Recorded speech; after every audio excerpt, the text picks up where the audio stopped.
নেতাজি সুভাষচন্দ্র বসু বা বোস, যার সামগ্রিকভাবে ভারতীয় স্বাধীনতা সংগ্রামে অর্থাৎ ইন্ডিয়ান ফ্রিডম স্ট্রাগলেতে অবদান অনস্বীকার্য। বিগত ভারতবর্ষের 100-150 বছরের ইতিহাসে তার মতো প্রবাদপ্রতিম ব্যক্তিত্ব পাওয়া খুব মুশকিল। আজকে তার টপিকের ওপর আরেকটা বই কমপ্লিট করলাম, সেটা হচ্ছে মহানিষ্ক্রমণ, তার ভাইপো শিশির কুমার বসুর লেখা। আমি কেন বারবার এই ধরনের ভিডিও দিই, বা যে কজন আমার ভিউয়ার্স আছে তার মধ্যে যদি 20 জন ইয়ং ল্যাডস থাকে, অর্থাৎ ইয়ং ছেলেপুলে থাকে, ইউথ থাকে, তাদেরকে আমি কেন উৎসাহিত করি? কারণ ইতিহাস জানার প্রয়োজন আছে। আজকে যেই ফোন ধরে ভিডিও করছি, এটাও আমাদের স্বাধীনতা, এবং এই স্বাধীনতার জন্য অনেকাংশে নিজের জীবনে সব কিছু ত্যাগ করেছেন হচ্ছে এই মানুষটি। আরও অনেকে নিজের জীবনে বলিদান দিয়েছেন, সব কিছু করেছেন, অনেকে শহীদ হয়েছেন, কিন্তু এই মানুষটির অবদান অনস্বীকার্য।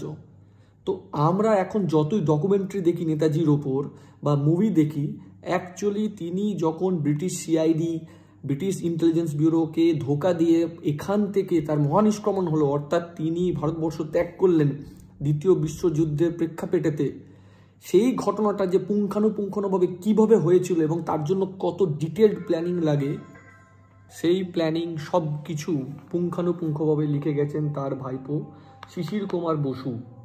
শিশির কুমার বসু কেন এটা লিখেছেন এবং এরা কেন এত ট্রাস্টওয়ার্দি, বিশ্বাসযোগ্য, তার কারণ হচ্ছে তার সঙ্গেই প্ল্যানিং হয় এবং তিনি সেই যানবাহন অর্থাৎ গাড়ি চালিয়ে তাকে ধানবাদ অবধি নিয়ে যান, যেখান থেকে তিনি গোমর স্টেশন থেকে লাহোরের উদ্দেশ্যে রওনা হন।